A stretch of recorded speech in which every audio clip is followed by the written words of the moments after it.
Chers amis, bonjour, on se retrouve pour les Passions d'un Hébreu et Tandem TV. Je vais vous entretenir pendant 3 émissions à propos des élections, bien sûr, qui doivent se tenir le 27 octobre, mais d'abord et avant tout sur le sens de gouverner et de construire une société. Et nous allons voir si les hommes politiques qui se présentent ont été capables d'établir une véritable plateforme politique. Alors, voici donc la première partie de cette première émission. Gouverner n'est pas conquérir le pouvoir. Le système politique israélien souffre moins peut-être d'une pénurie de politiciens que d'une pénurie d'hommes d'État. La distinction, mes amis, est essentielle ici. Le politicien, c'est conquérir une place, construire une coalition, maîtriser les médias, mobiliser un camp, provoquer une émotion et quelquefois entretenir une peur. À l'encontre de cet individu, l'homme d'État doit accomplir quelque chose de beaucoup plus difficile. Comprendre la société qu'il gouverne, penser au-delà de son électorat et regarder plus loin que la prochaine échéance électorale. Il faut, pour lui, une culture étendue, toucher à l'histoire, à l'économie, la sociologie, la philosophie politique, la géopolitique, le droit, des connaissances, des institutions et surtout une compréhension de la nature humaine. Car gouverner des hommes ne consiste jamais simplement à administrer des dossiers. Platon rêvait du philosophe roi parce qu'il craignait précisément que la puissance politique soit confiée à ceux qui désirent le pouvoir sans avoir suffisamment réfléchi à sa finalité. Il ne s'agit évidemment pas de réclamer aujourd'hui des dirigeants philosophes au sens académique du terme, mais il s'agit de comprendre son intuition. Plus celui qui gouverne possède de pouvoir, plus sa conception du monde devrait être large. Max Weber, le sociologue, apporta à cette question une autre distinction fondamentale, celle qui oppose l'éthique de conviction à l'éthique de responsabilité. Il est relativement facile de proclamer ce que l'on croit, il est beaucoup plus difficile de prévoir les conséquences de ce que l'on décide. Un homme d'État, mes amis, ne peut donc se contenter de dire « voici mes valeurs », mais il doit ajouter « voici ce qu'elles produiront, voici ce qu'elles coûteront, voici qui en supportera les conséquences et voici les limites que je m'imposerai à moi-même ».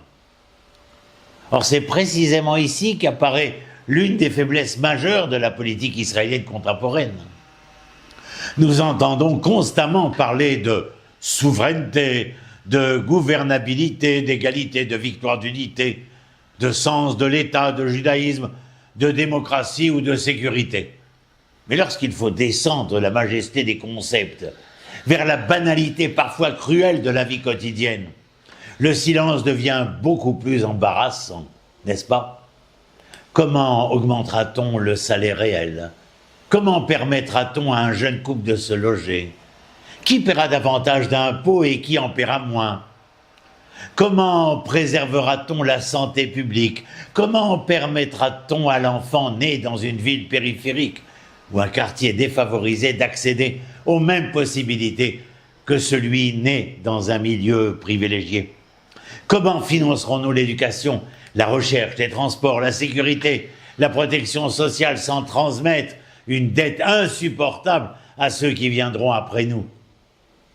Autrement dit, quelle société voulons-nous construire? Aristote considérait que la cité n'existe pas seulement afin de permettre aux hommes de vivre ensemble, mais afin de leur permettre de bien vivre. Entendez la nuance. Cette intuition demeure étonnamment moderne. Un État n'est pas uniquement une machine chargée de protéger ses frontières, il est aussi une organisation humaine destinée à rendre possible une existence digne. Lorsque l'univers intellectuel des dirigeants se rétrécit, leur vision politique rétrécit avec lui. À la place de la stratégie apparaît la tactique, À la place d'un gouvernement, la communication. À la place du temps long, la survie coalitionnelle. À la place d'un projet de société, une succession de slogans destinés à conduire jusqu'au prochain scrutin. À la place d'un projet de société, une succession de slogans destinés à conduire jusqu'au prochain scrutin. Un véritable programme gouvernemental devrait pourtant être quelque chose de beaucoup plus sérieux. Une conception du pays, des priorités, des méthodes, des financements, des calendriers, des critères permettant de mesurer les résultats et, chose trop souvent oubliée, des limites morales et juridiques imposées à l'usage du pouvoir. Car le saviez-vous, Montesquieu avait compris une vérité que toute démocratie devrait graver sur le fronton de ses institutions. Le problème politique n'est pas seulement de savoir comment donner du pouvoir aux gouvernants, mais comment empêcher ce pouvoir de devenir sans limite. C'est donc cela, cette double interrogation, que les partis devraient être jugés. Que veulent-ils faire de l'État et surtout, que veulent-ils faire de la société qui vit à l'intérieur de cet État? Le chapitre manquant, la société, l'économie, la vie du citoyen, une politique sociale qui ne se réduit pas aux allocations versées aux pauvres. Une politique économique ne se réduit pas davantage autour de croissance, aux privatisations, aux importations ou aux baisses d'impôts. La véritable question est beaucoup plus profonde. Comment une société répartit-elle les possibilités, les risques, les revenus, les biens et les services publics? C'est ici que la philosophie politique devient indispensable. John Rawls proposait d'imaginer les principes de justice depuis une situation où personne ne saurait à l'avance quelle place il occupera dans la société, riche ou pauvre, puissant ou vulnérable, bien portant ou malade, privilégié ou défavorisé. Cette expérience intellectuelle oblige à poser une question dérangeante. Accepterions-nous encore l'organisation sociale que nous défendons si nous ignorions la place qui nous y serait attribuée? Amartya Sen alla plus loin encore. L'égalité ne consiste pas seulement à distribuer formellement les mêmes droits, elle consiste à donner aux individus des capacités réelles d'agir. Un jeune peut théoriquement avoir le droit d'étudier à l'université. Mais si sa famille ne peut payer le logement, les transports ou les frais nécessaires, son droit demeure largement abstrait. C'est pourquoi tout parti prétendant gouverner devrait répondre au minimum à plusieurs questions fondamentales. Comment augmentera-t-il le salaire réel et non seulement le PIB? Comment réduira-t-il le coût de la vie? Qui paiera davantage d'impôts et qui en paiera moins? Comment rendra-t-il le logement accessible? Comment réduira-t-il la pauvreté et les écarts entre le centre et la périphérie? Comment garantira-t-il une santé, une éducation, une protection sociale de qualité? Comment ouvrira-t-il réellement les études supérieures et la formation professionnelle? Et comment financera-t-il tout cela sans faire payer les générations futures? La question des études supérieures mérite ici une attention particulière, précisément parce qu'elle révèle ce que signifie réellement l'égalité. Dire que ces études doivent être accessibles à tous ne signifie évidemment pas que chacun doive devenir universitaire, ni que l'État doit financer indistinctement n'importe quel cursus. Non.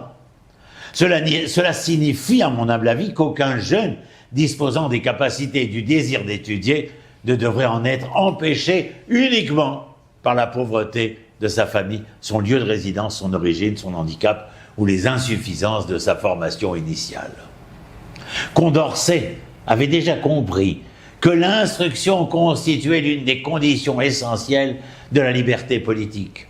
Un citoyen dépourvu des outils lui permettant de comprendre le monde est plus facilement dominé par ceux qui prétendent l'interpréter à sa place. Pierre Bourdieu montra plus près de nous qu'à l'égalité formelle devant l'école pouvait masquer de considérables inégalités de départ. Ouvrir juridiquement la même université à tous ne signifie pas encore que tous possèdent réellement les mêmes possibilités d'y entrer et d'y réussir. Amartya Sen, que je rappelais précédemment, permet d'aller encore plus loin. La justice ne consiste pas à placer la même porte devant tout le monde, mais à vérifier que chacun possède réellement la possibilité de l'atteindre. Une politique sérieuse, mes amis, devrait donc penser conjointement frais d'inscription adaptés aux revenus, bourses permettant réellement de vivre, logement étudiant, transport public, classe préparatoire, valorisation de l'enseignement technologique et professionnel, aide aux étudiants, parents, accès aux populations les plus éloignées du monde académique et soutien à la recherche. La justice sociale qui m'est si chère ne promet pas à chacun le même résultat. Elle exige seulement que la naissance ne prononce pas d'avance la sentence sociale de l'avenir. Aucune doctrine économique unique ne répondra pourtant à l'ensemble de ces défis. Une société complexe exige simultanément concurrence et solidarité, initiative privée et investissement public, responsabilité budgétaire et protection sociale. Un parti qui ne parle que du marché oublie la société. Un parti qui ne parle que de dépenses publiques oublie la facture. Un parti qui ne parle que de sécurité et d'identité oublie qu'après les discours, les drapeaux et les batailles électorales, il reste des hommes et des femmes qui doivent vivre. Je m'arrête là pour cette première partie. Ma deuxième partie traitera de l'État, la gestion et le pouvoir, et nous commencerons à examiner, succinctement bien sûr, mais à examiner quand même, si oui ou non, les différents partis, j'en ai retenu 8, les principaux, si ces partis ont une véritable plateforme politique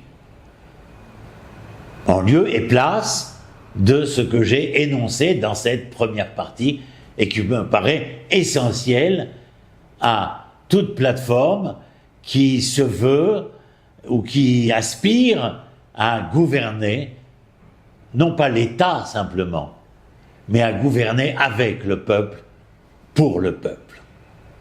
Toda Rabba, shalom shalom.